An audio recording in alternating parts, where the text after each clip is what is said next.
Hello, Kelly Bear here, and I'm with you today for a tag.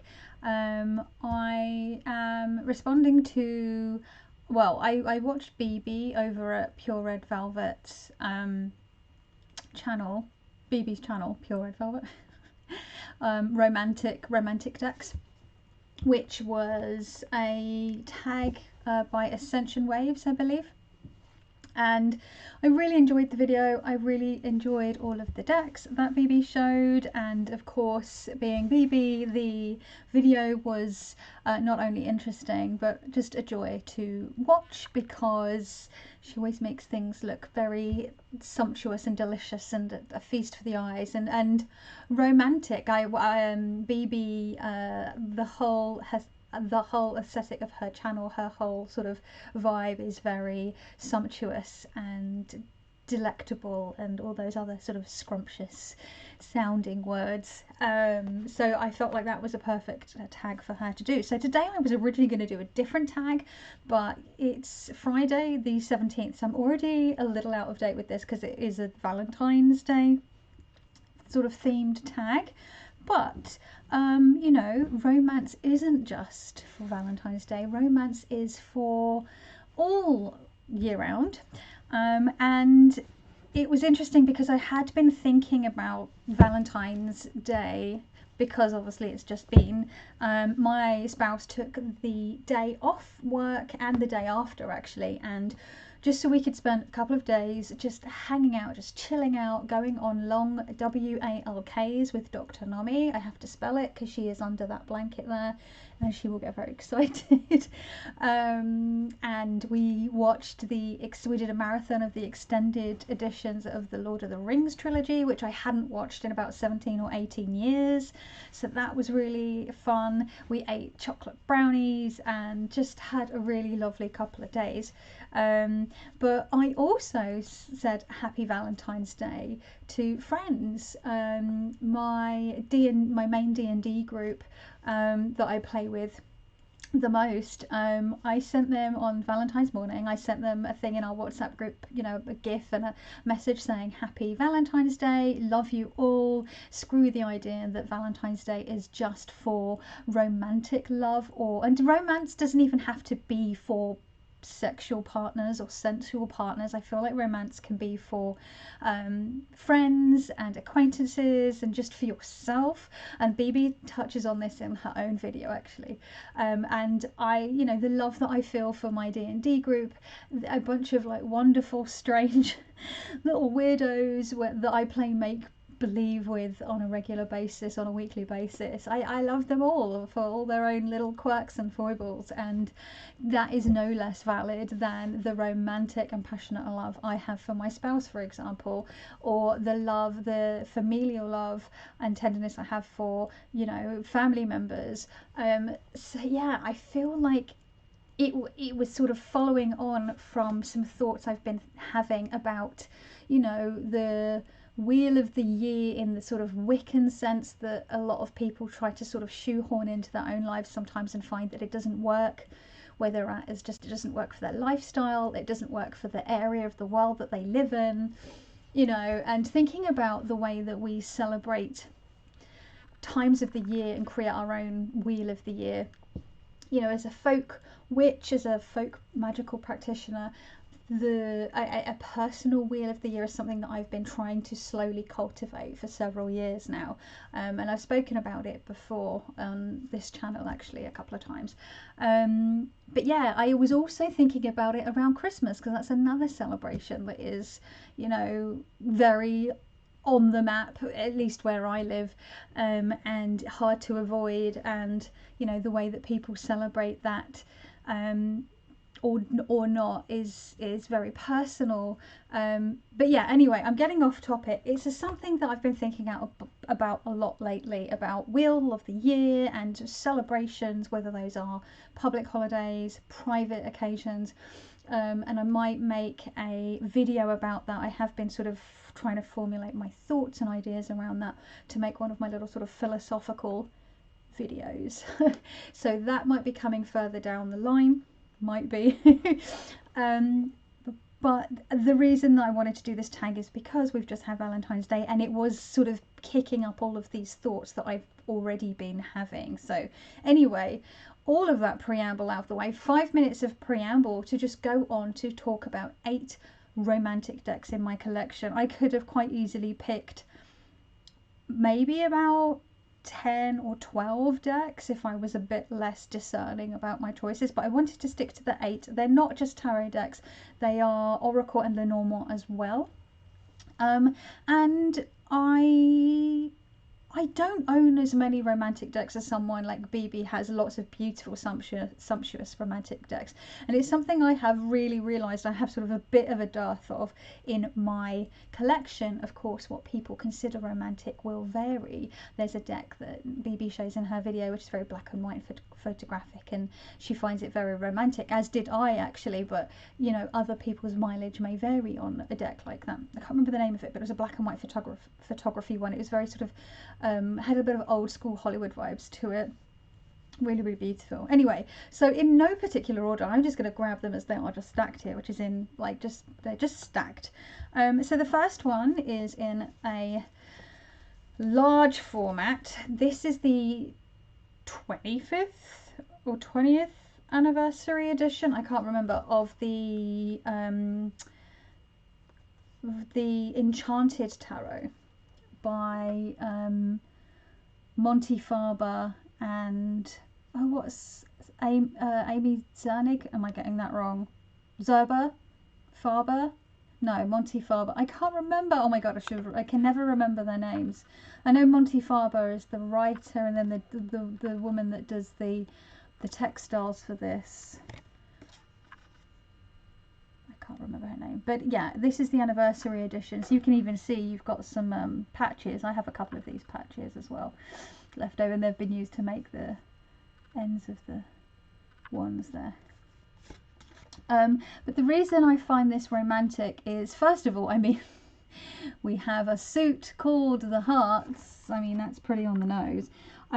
But the whole thing is textile art. It's embroidery and applique and quilting. We've got lace and we've got beautiful, it feels very sumptuous and soft and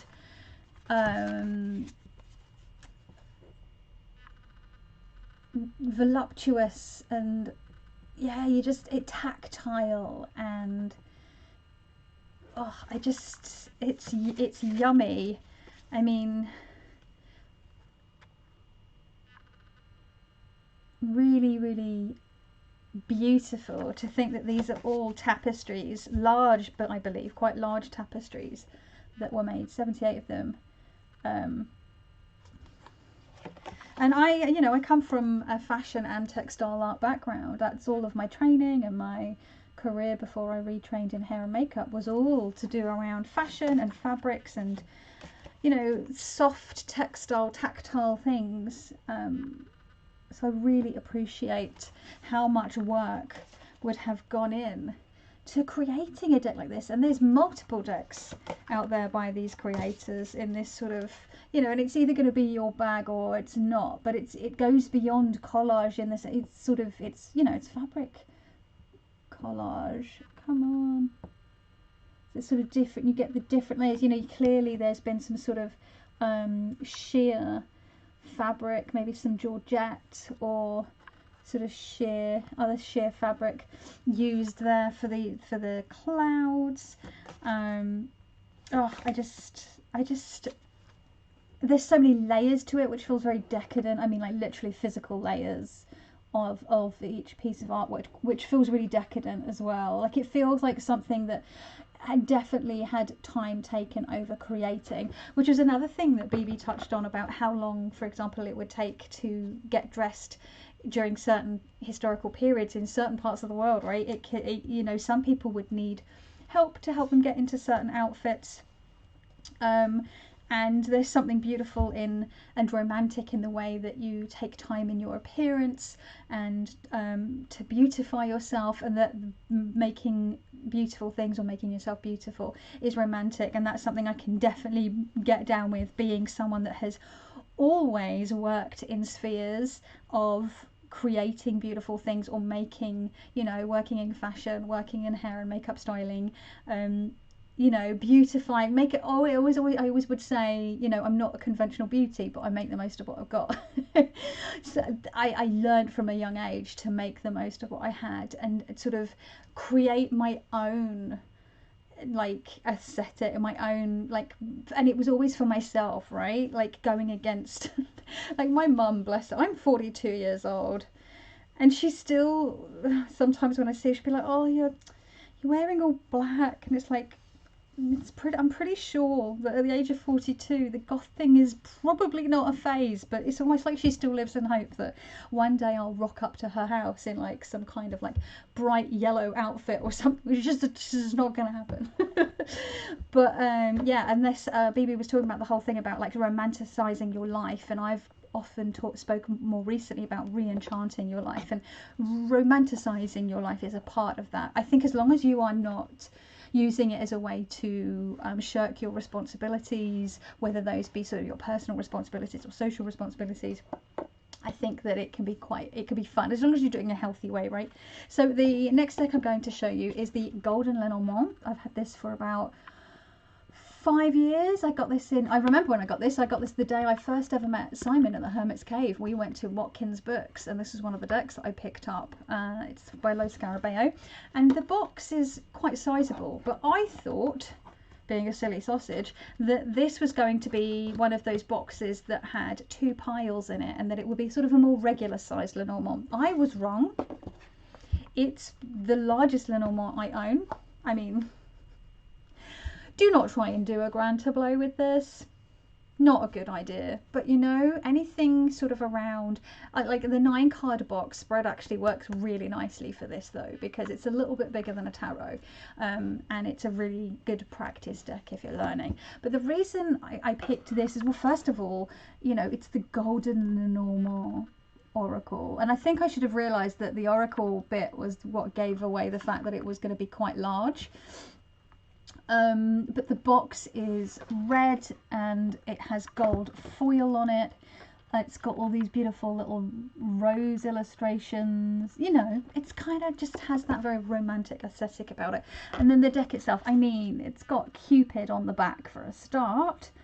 Super romantic. And then it's got this like gold foiling. You can see my ring light there, but the camera doesn't do it justice, but it's really beautiful in person. And I have to say, like, oh my goodness, I haven't used this for a wee while. I think I'm going to keep it out because it's so, you know, you've got this sort of the old illustrations, which sort of harks back to another era, but you've got the gold, which is sumptuous. You've got the larger size, which for an a Lenormand is quite decadent and oversized and more than, you know. So I feel like it really works for being a romantic. I mean, come on, look at that. Very sweet. Trying not to get the glare because it is very glossy. It's quite hard to show you. But yeah, I think this is a very romantic deck. I've often toyed with the idea of sort of edging it in a soft, muted gold, slightly metallic gold, but I haven't found the right pen or ink for it. So pen and ink. Sorry, that's Cockney rhyming slang for stink. I mean. Alright, pens in here. Anyway, my roots are showing. My familial roots, not hair roots. I don't dye my hair anymore. Anyway, the next deck that I'm going to show you is the Seventh Sphere. Say that fast 5 times. The Seventh Sphere Tarot. I also have the Lenormand, which was gifted to me, but I believe I purchased this one. I can't remember. Oh my god, what even is... My memory is just terrible. But it comes in a really lovely box. It's got like the death, the little skulls on it, and lilies, which makes me think of sort of death, and memento mori, which in itself is romantic, because then it makes me think of memento mori itself as a practice, and memento mori items, and sort of then it makes me think of like the sort of mourning jewelry with the hair and the, you know, oh my god, just beautiful mourning jewelry. What a gorgeous concept. But you know, the box has got foiling on it, and it's I don't know, there's that whole thing about like death and romance and love and sort of le petite mort and all those kinds of things. So I don't know, they're closely tied. So it has a really beautiful dusky rose back. This is a plastic cardstock, plastic stock deck. So it riffle. This is actually one of the decks that I can kind of riffle shuffle still with my sore hand, but it's just the colours and the softness of it. Like the theme isn't romantic, but the style is, you know, you've got these foiled titles and little foil elements. My camera isn't really, the lighting again is terrible today because it's a day with a Y in it, and it's either always too dark or too sunny, or it just keeps changing between the two every 5 minutes, and I can never get my camera set just right. Especially in the winter when the sun's lower, it really messes with filming, and obviously less hours to film, less daylight. Come on camera, don't be a douche canoe. There we go. She looks a bit mardy though, doesn't she? Not that one. But let me find a card that has sort of gives more, you know, just even like the pip cards. It's really wobbling because it's very sort of flexible plastic. It's very muted, very pastel, very soft, very delicate. But it has this romantic feel to it. Sort of wispy, sort of soft gowns, and you know, like the sort of chemise à la reine kind of dresses, and walking through fields, and I don't know, not in that cottagecore way, but in that sort of romantic, decadent, royal, I don't know, what even am I saying? I don't know. But yeah, so that is one of them. That's two. The third one, I nearly picked its sister deck, which in its little pink hard box looks like a little, like it would hold like a couple of really beautifully crafted macarons inside. But instead I went for the Tarot Serene. So the Marshmallow Marseille is the one in the pink box, but the Serene just is more romantic to me. And it's not, again, not a romantic themed deck, but it's just so utterly charming. The colours, my mouth's watering a little bit just thinking about them. They look like marshmallow colours. It's got, you know, all sorts of body types. Come on. Depicted, which I think is important, you know, because a lot of the time in modern media, or just in media in general, like yeah, contemporary media, you know, we see, I love that this is the oxalotl for the night here, that so much of what is considered beautiful, or is very, that conventional beauty is very sort of reserved for, you know, yeah, the conventionally beautiful and thin and sort of athletic or athletic. And it's like, but you know, romance is for everyone of all ages. Well, yeah, like I'm talking about, it doesn't necessarily have to be sexual romance, obviously, but like of all, you know, older women get denied their sexuality so much and sensuality so much because they become invisible, and are just sort of deemed as crones. But as someone who is now sort of in their early 40s, I'm not going to be graceful or quiet about my aging, let me tell you, if I am lucky enough to make it to an old age. And I refuse to be invisible or quiet. And there's something to be said for,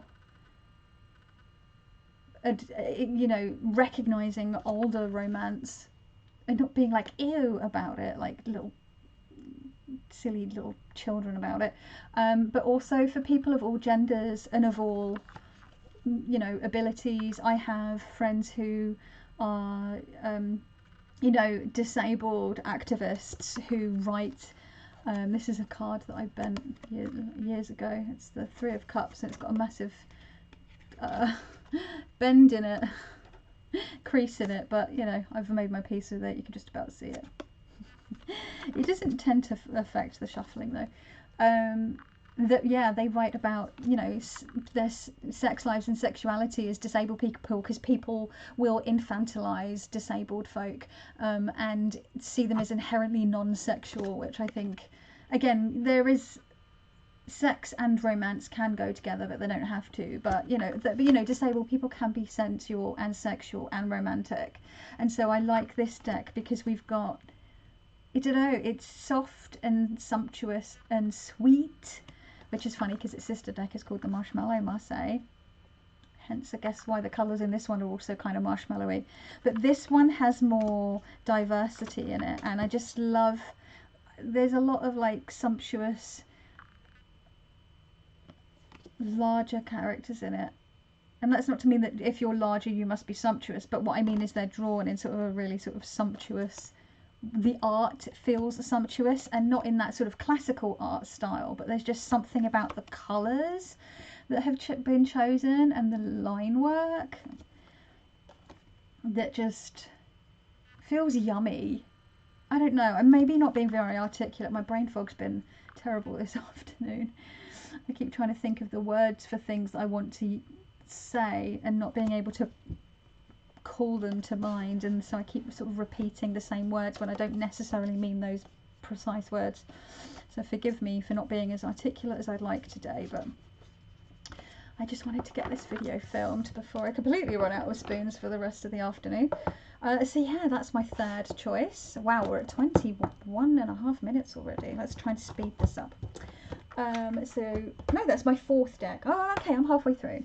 So the next one is the Intuitive Night Goddess, and again, this is a very different aesthetic to the Marshmallow Marseille and the Tarot Serene, in that, you know, it's got this sort of black starry back, and you know, all the artwork is on a black background with this sort of star effect in the background, night sky effect, but it just feels really romantic to me, and I think in part it has similarities with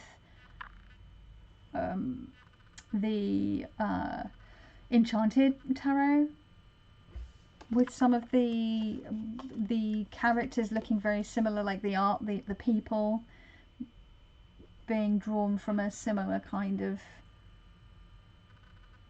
art style and era. But there's this, like, I don't know, it just feels like out of, it's in space, but yet it's got this historical, romantic, you know, we've got sort of like medieval vibes here, with the castle on the flag there, and sort of chainmail, and sort of very historically probably inaccurate. I don't know, is she wearing a kirtle underneath that? Anyway, yeah, it's sort of very stylized. It's almost more like sort of theatre costuming does medieval type things, which in a way, again, this deck does. It has this cosmic feel, but then it's grounded by the sort of, you've got this fecundity, like look at all this greenery. Very strange, but then it has this theatrical feel to it as well, because yeah, I do sometimes get this slight sort of costuming artifice vibe about it. And you like, look, you've got all these flowers, look at all these roses and lilies, and oh, just yum, yum, yum, yum. Look at the star. Look at my damn camera too. The flamingo, it's pretty fab. Let's show, oh, with the white stag. My tummy just did a really loud, like, grumble then. It's like, it's coming up for snack time. Should have had a larger lunch. I was like, I don't know, wasn't in the mood for a large lunch. Sometimes it like sits on my tummy and makes me really sleepy all afternoon, and I'm like, I don't want to be sleepy all afternoon. The next one, a very different aesthetic. Again, it's the Alvine Atka Sparman Podcast Oracle. Ask us anything. I love the like serrated bread knife, I think, at the top box there. Magical Super Oracle cards. Now this artist I've been following her on Instagram for years. She's brilliant.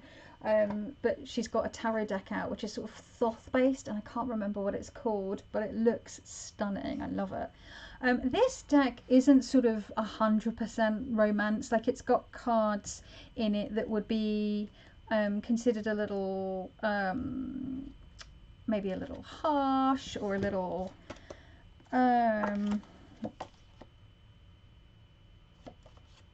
like find what you love and let it kill you. Like, some of them are quite intense, I would say. And like, if you never ask, the answer is always no, for example. But it's the artwork. I edged this in a neon pink highlighter. It's got, again, the skulls on the back, but it looks like a Chesterfield. It looks like a tufted kind of background, or maybe it's some kind of netting, or like a hair net. It could be a hair net with tiny little skull beads in it, or a veil with tiny little skull beads at each where the nets like intersect. So the colours give me this sort of romantic feel, but also some of the cards are just so like, it's very love yourself, which to me is very like, romancing yourself is important. So on, you know, even when I have been in relationships on Valentine's Day, I've had like really shit I've had shit to Valentine's Day when I've been in relationships over the years, but then had really wonderful Valentine's Days when I've been single, and I've just sort of romanced myself, or had like a Galentine's and met up with like other single girly friends and did our own thing, you know. I've also had shit lonely single Valentine's Days. So I think, but this deck is very much like self-love, which is so important, and self-romance, you know. So even though I am in a relationship, I still romance myself as well, right? So you're enchanting your life, or re-enchanting your life. Reveal your innermost thoughts. I mean, come on, camera. I just love all the like snaky, skelly imagery. I think this card's really interesting because it says if you love something, set it free, which is a very common phrase. But the skeleton is climbing out of her own body. So it's like this sort of releasing yourself.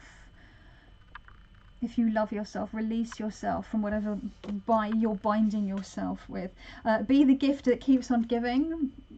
Again, this probably has more sort of, some of the cards in here are sort of more sexual, but again, sex can be sensual.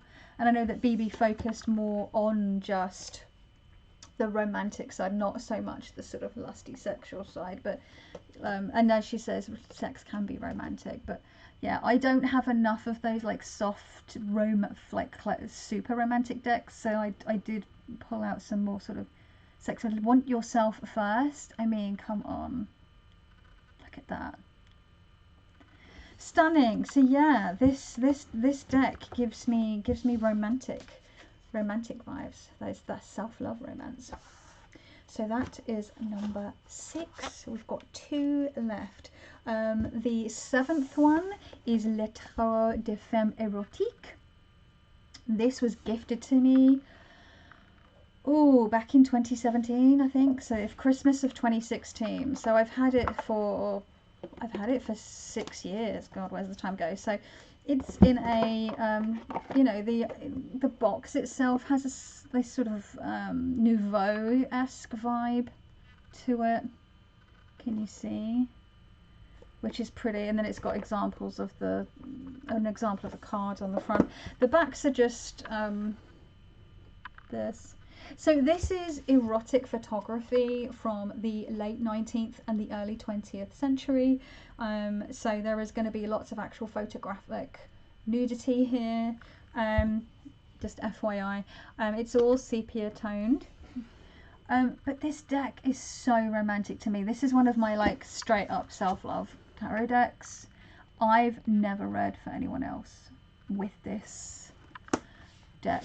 It's very sapphic. And what I enjoy about this is, yes, it can be quite sexual, but ultimately it's very sensual and romantic. You know, I used to perform burlesque. I worked in the cabaret and burlesque industry, like scene, for a long time, especially with, you know, doing the hair and makeup. I did a lot of vintage and erotic and fetish styling. So it's never been something that has ever really bothered me or offended me. And there's something very tender about the erotic art and photography of days gone by. I mean, it depends on what era you're looking at. The Victorians definitely sort of closed up that conversation around sex and sexuality. Actually, again, Saoirse Soaring mentions that about when talking about medieval women in her most recent video. But it's, yeah, we do have the Victorians to thank for that. A bit like Beau Brummel gets attributed to sort of taking away a lot of the sort of decadence, the more sort of overt flowery decadence of menswear, and sort of, I don't know how true that really is, but you know, menswear, when we talk about things like pink and flowers and embroidery and all those things, which to a very modern, at least sort of Western eye, would be deemed as a femme, or for women. And I'm talking about in the way that society tries to enforce that sort of ridiculous gender binary, which is really unhelpful, and puts people in boxes.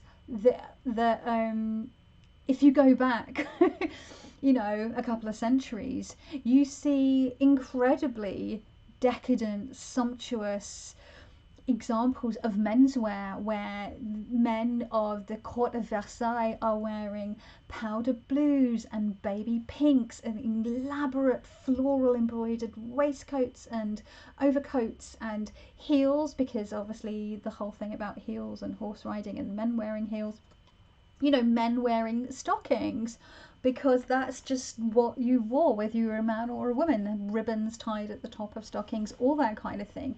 And it's so slowly over time the definition of what men are allowed to wear has sort of narrowed down and it's really, really limiting. I'm hoping that that's starting to change slowly but surely. But anyway, so I can't remember what my point was because brain fog, but yeah, like depending on what era you go back to, the idea around what is considered femme or what is considered masc, again in that annoying gender binary way, has evolved and changed. And I say, just you do you, essentially. But what I love about this was, what I was going to say is that a lot of this kind of photography, it looks like they are having a grand time. There's this mischievousness, there's a tenderness, which I think has definitely, you know, was this probably created for the male gaze? Yes, probably. But it definitely has sapphic quality to it, which I really enjoy on a number of levels. And I do think it's romantic. There's just something very, there's a lot of sweetness in it. Just gals being gal pals. But yeah, I can't remember what my original point was going to be about. Yeah, attitudes towards sex have changed. Oh, that was it. Attitudes towards sex have changed, and the Victorians had a lot to do with that. But then also, you know, the real sort of shift in menswear really started to happen in the 19th century, with what was deemed acceptable, whether it's cut or colour or decoration for men. Okay, and the final deck that I want to show you is my most recent purchase, which was, of course, the Tarocchi by Mr. Freeborg. I have the classic edition. There is a vintage edition which comes in a blue box. First of all, the tactile, just this, I mean, hello? Just yes.